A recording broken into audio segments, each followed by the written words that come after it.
मुळात माणसं अहंकार का घेऊन राहतात? कारण एक प्रश्न पडतो बरेचदा की हे संपूर्ण शरीर संपणार आहे, आपण पंचतत्वात विलीन होणार आहोत, हे आपण विसरतो का? अनेकांना पद, पैसा, सौंदर्य या सगळ्या गोष्टींचा, संपत्तीचा, या सगळ्या गोष्टींचा अहंकार असतो.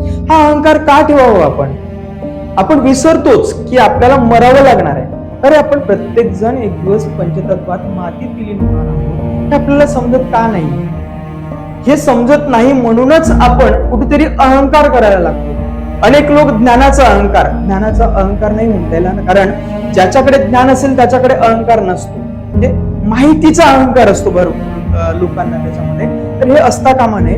हे जर असेल तर आपलं आयुष्य कुठेतरी आपण काठिण्याकडे घेऊन जातो. अहंकार जर नसेल तर माणूस हा हलका होतो आणि उंच उडायला लागतो. अशा पद्धतीने आपण अहंकार गृहीत असायला पाहिजे. ना जातीचा अहंकार, ना धर्माचा अहंकार, ना पैशाचा अहंकार, ना पदाचा. कारण हे सगळं संपणार आहे. कोणतीही गोष्ट या जगामध्ये शाश्वत नाही. धन्यवाद.